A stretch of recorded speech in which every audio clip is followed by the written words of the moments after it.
I always used to wonder who those people were, the ones who write their whole life story online for strangers to read.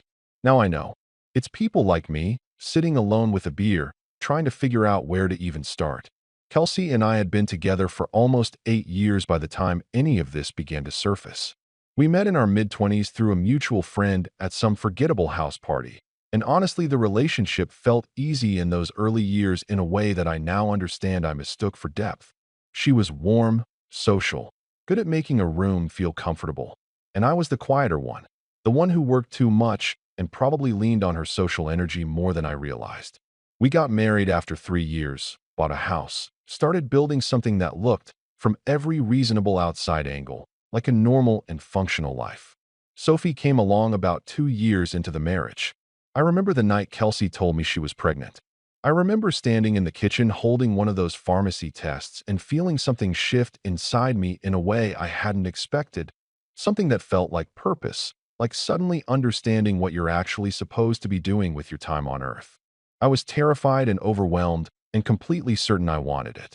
I want to be honest about that, because it matters for everything that comes later. I loved that little girl from before she was born. Whatever else turns out to be true, that part was never complicated for me. The evening of the birthday dinner felt normal when it started. Kelsey's parents have a big house, the kind with a dining room that actually fits the whole extended family, cousins and aunts, and the particular uncle who always tells the same stories about the 90s. Sophie was running around with her cousins, completely absorbed in whatever game they'd invented, and I remember watching her from across the room and feeling genuinely content. Maybe that's what makes it harder to explain in retrospect. There was no sense of foreboding, no instinct telling me to brace for something. Or maybe there was, and I had learned to ignore it. I noticed that Kelsey was quiet in a way that felt different from tired. She wasn't distracted. She was still, composed in a way that, looking back, I can only describe as someone who had already made a decision and was simply waiting for the right moment to execute it. At the time, I registered it as maybe stress, maybe something we'd talk about later. I was good at telling myself things could be talked about later. She barely looked at me during dinner, but when she did, there was something in her expression that I couldn't quite read. Not coldness exactly, more like the absence of uncertainty. Like someone who no longer has any doubts about what they're about to do. The envelope came out before dessert. She reached into her bag and placed it on the table and slid it toward me with both hands, the way you'd present something significant. The whole table went quiet the way rooms do when they can tell something is happening but don't yet know what kind of thing it is. Someone made a joke about it being a gift. I picked it up. I opened it. And I sat there holding a DNA test with my name on it and Sophie's name on it, and a result I will not forget for as long as I live. 0% probability of paternity. The number just sat there on the page, clean and clinical and completely indifferent to the fact that it was dismantling something I had spent years building inside myself. I looked up at Kelsey. She was watching me read it. She didn't look away. What came next was the part one have replayed more times than I can count, not because it shocked me the most, though it did shock me, but because of how she said it. She didn't break down. She didn't apologize. She explained, calmly, at a family dinner table, with her parents and cousins and the uncle with the 90s stories all sitting there in stunned silence. She explained that Sophie's biological father was a man named Trevor, that their relationship had been going on for years, and that she had chosen this moment intentionally. She had waited, she said, until my business had reached a point where it held real value. She had waited until the legal parenthood was established and documented. She had done the math on what a divorce would look like at this particular moment, and she had decided this was the time.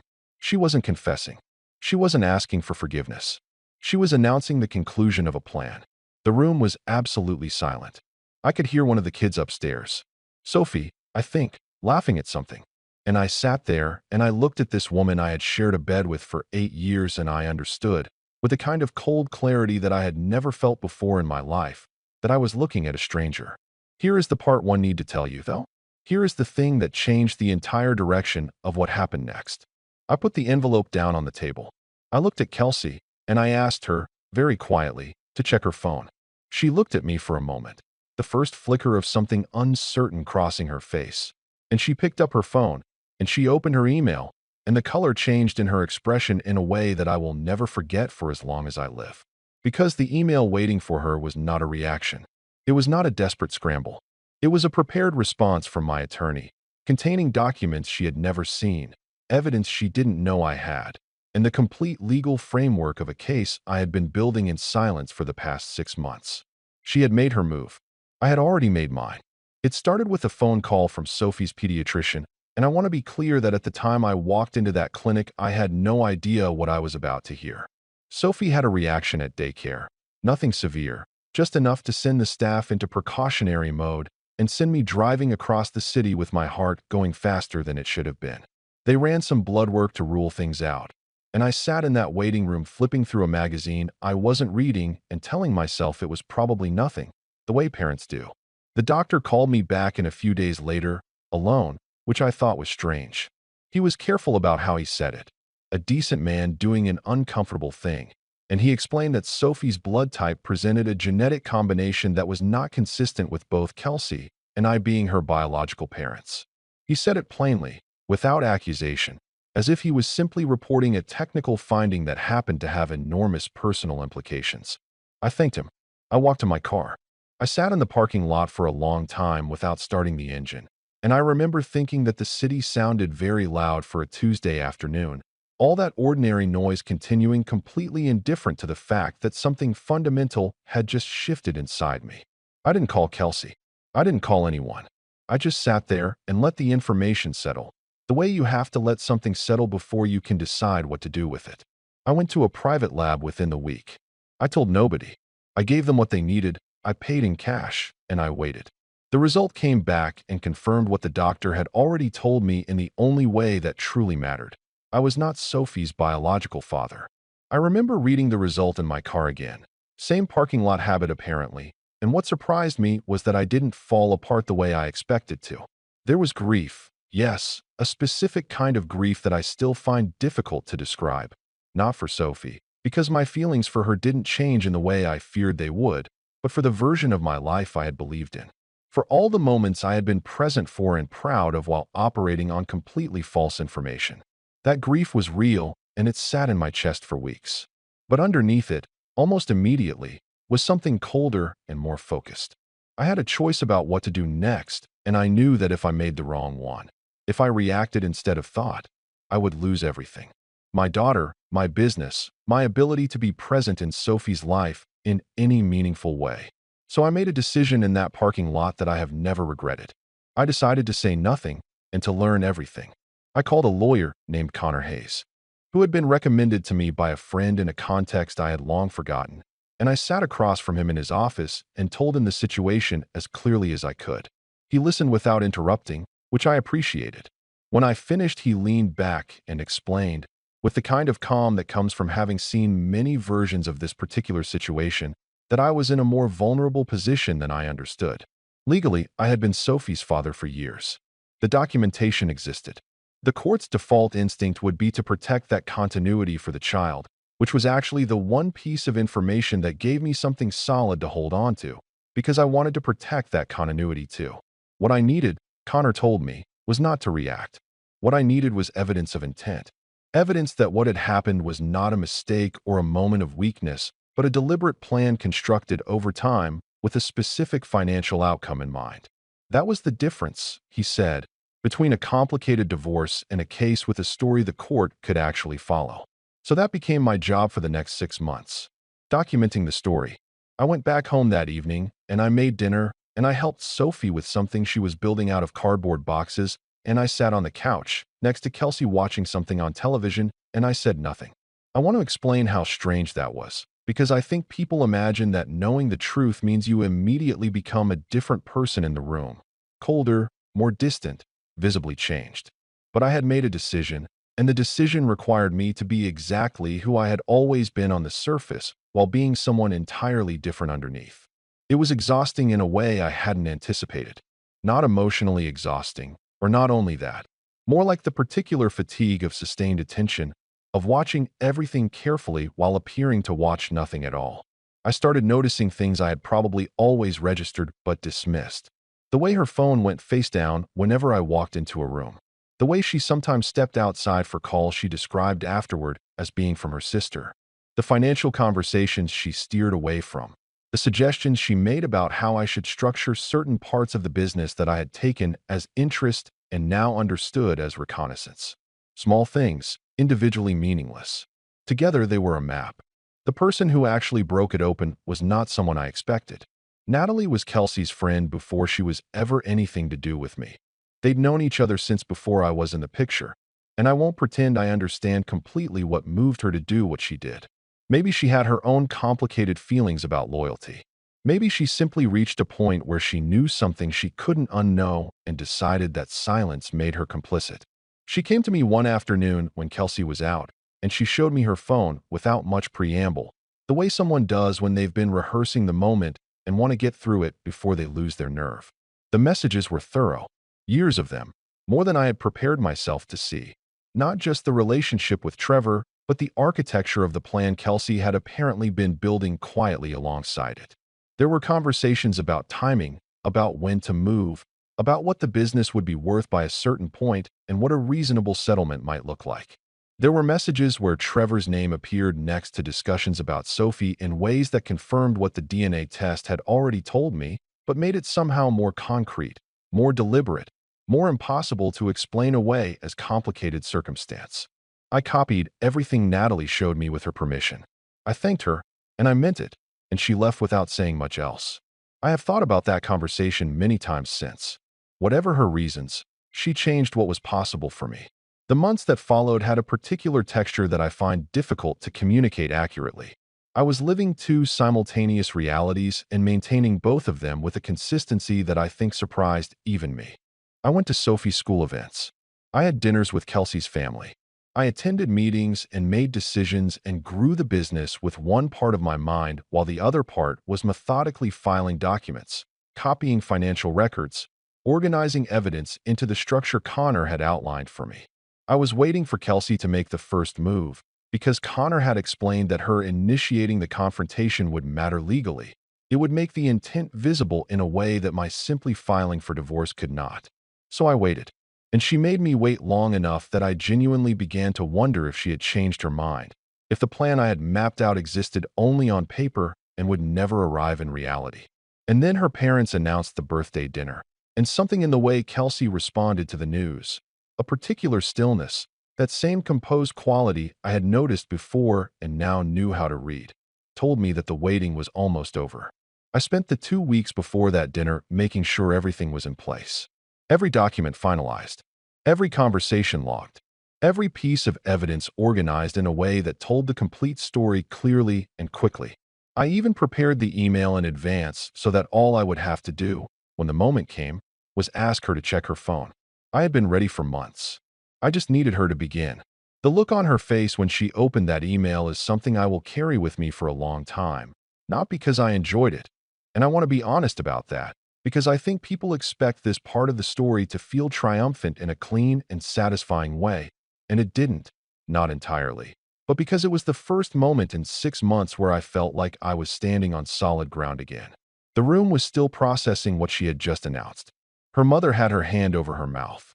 Her father was completely still in the way that large men go still when they don't know what to do with something. And Kelsey was sitting there reading an email that contained, in careful legal language, the complete documentation of everything I had spent 6 months quietly assembling. The DNA results, the financial records, the timeline of her relationship with Trevor, the messages Natalie had shown me, the pattern of decisions she had made over years that pointed unmistakably toward a single calculated outcome. She read it the way you read something you were not supposed to exist. And then she looked up at me, and I said, very quietly, that I thought we should probably finish this conversation somewhere else.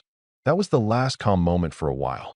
The legal process that followed was not fast, and it was not clean, and anyone who tells you that justice moves efficiently has never sat in a courthouse waiting room watching the clock. Connor was good at his job, methodical and unimpressed by theatrics, which turned out to matter because Kelsey's attorney arrived at the early proceedings with a version of events that I can only describe as ambitious, framing my months of quiet preparation as somehow sinister, suggesting that I had been surveilling my own wife, attempting to recast the entire situation in a way that made her the more sympathetic figure. I had been warned this might happen. What her attorney had not fully accounted for was the sheer volume of documentation on our side, and more importantly, the nature of what that documentation showed. This was not a case of two people drifting apart and making mistakes. The messages Connor presented to the court told a story of deliberate planning, conversations about timing, about business valuation, about what the settlement would look like, stretching back further than I had even realized when Natalie first showed them to me. The judge was not a dramatic person. She read everything carefully, and she asked precise questions, and she did not appear to be moved by arguments that weren't supported by what was actually in front of her. Trevor sat in that courtroom, and I looked at him once, and then decided that looking at him was a use of my attention I couldn't afford. The financial outcome was not the complete victory that some people, when I tell this story, seem to expect or want on my behalf. Qley did not walk away with nothing. The law doesn't work that way. And Connor had been clear with me from the beginning that the goal was not punishment but protection. What the court determined was that she was not entitled to a share of the business, which had been the central ambition of the plan she had laid out so confidently at that dinner table. She received a portion of the shared assets accumulated during the marriage, which was fair in the technical sense of the word, even if fair felt like a complicated concept to apply to this particular situation. What mattered more to me, and what I had honestly feared the most throughout the entire process, was the question of Sophie. The court recognized the years of established parental relationship. They recognized that whatever the biology said, I was the father Sophie knew, the one who had been present, and that severing or severely limiting that relationship would cause her harm that no legal technicality could justify. Primary residence came to me. Qley had regular scheduled time. Trevor was legally acknowledged as the biological father, which I understood was necessary and correct even if sitting with that fact required some adjustment. I had prepared myself intellectually for all of these outcomes. Being prepared intellectually and being prepared emotionally are, I learned, not the same thing at all. There was a conversation outside the courthouse after the final hearing that I hadn't anticipated. Qley approached me while Connor was talking to someone nearby, and for a moment I thought she was going to say something that would make the whole thing feel more resolved. An acknowledgement, maybe, or something that resembled remorse, the kind of ending that would have made this easier to file away. She didn't. She told me, standing there in the gray afternoon light, that she had done what made sense for her future and that she didn't expect me to understand it, but she also didn't feel the need to apologize for it. She said it without aggression, almost conversationally, the same composed tone she had used at the dinner table. I stood there and I listened and I realized that I had spent 6 months preparing for every aspect of this situation except that one, the possibility that there would be no version of closure that came from her, that whatever resolution existed was going to have to be constructed entirely from my own side of the experience. I nodded. I didn't say much. I walked back to my car and I sat there for a moment, and then I drove to pick up Sophie from school, because that was what the afternoon required. It has been a little over a year now. Sophie is doing well, better than I feared during the worst of it, which I think is a testament to something about children that adults consistently underestimate: their capacity to orient themselves around stability when stability is genuinely offered to them. She knows that her family changed. She knows that she sees her mother on certain weekends and that Trevor exists in that part of her life. She is 7 years old, and she processes the world with a directness that I find both humbling and clarifying. She still calls me Dad. She said it to me the other morning without thinking, the way you say something that has never required any deliberate decision. And I stood in the kitchen and I felt something settle in my chest that I hadn't realized was still unsettled. I don't know what the future looks like for all of us in the longer term. I don't know what Sophie will understand or feel or ask me when she's older and has more language for complicated things. I have decided that I will answer honestly when that time comes, as honestly as she needs me to be, and that the most useful thing I can do in the meantime is simply be present and consistent and reliable in the ways that actually matter to a child. What I took from all of this, and I have thought about it enough that I feel like I'm allowed to say I actually took something from it rather than just survived it, is that the instinct to react immediately, to meet a betrayal with immediate noise and anger and visible devastation, is almost always the wrong instinct. Not because the anger isn't real or isn't justified. Mine was both. But because the moment you react from that place, you hand over the only real advantage you have, which is clarity. The people who construct careful plans to take things from you are counting on you to be emotional when you find out.